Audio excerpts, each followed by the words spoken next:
An zargi tashar Arewa 24 wajen bada gudunmawa wajen lalacewar jaruma Safara'u kwana 90.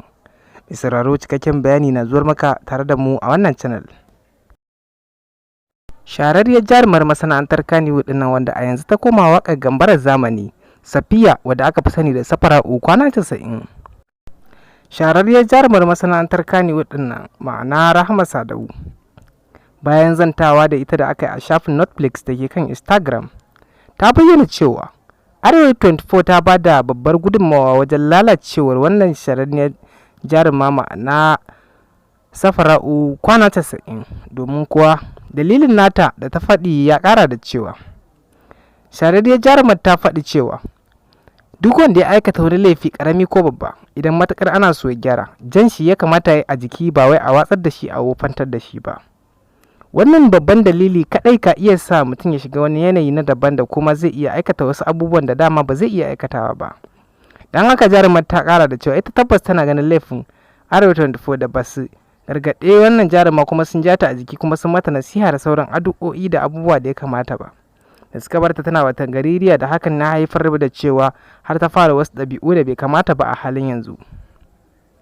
Kuma jarumar ta ƙara da cewa samsam ita yanzu ba ta ganin laifin abokiyar sana'ata ta ma'ana Safara'u kwana 90 a bisa abubuwan da take aikatawa a yanzu.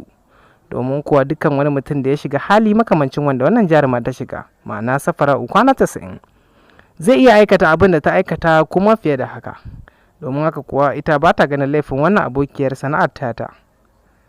Bayan faɗin wannan maganganu da ta yi cikin jeri daki-daki yayin da ake hira da ita a Netflix Instagram page, wanda sun saba tattaunawa da jarumai da suka shafi masana'antar Kannywood akan batutuwa da suka shafi rayuwarsu yau da kullum da kuma harkar su ta fim. Wannan jaruma wadda aka fi sani da Rahama Sadau ta zakulo zancen nan ne bayan tambayoyi da abota shafin na Netflix din suka yi mata akan cewa Safara'u kwana 90 da abubuwan da suka dangance ta. Da farko dai abota shafin na Netflix sun fara tuntuɓar ta ne akan rigimar da ta afku da ita a kwanakin da suka gabata dangane da tsakaninta da Mansura Isa da kuma ita Rahama Sadau din.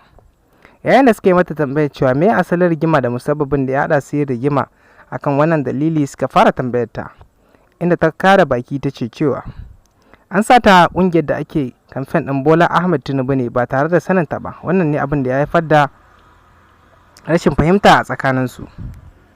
Amma ita ta ƙara da cewa jarumar ita ba ta riƙe wani abu a zuciyarta ba, dan koda a yanzu za ta ga abokiyar sana'ar ta ma'ana Mansura Isa za ta rungume ta kuma su cigaba da mu'amala a yace suke yi a baya. Domin sauraro kada ya cigaba da yi mana subscribing ɗin wannan channel. Mun gode.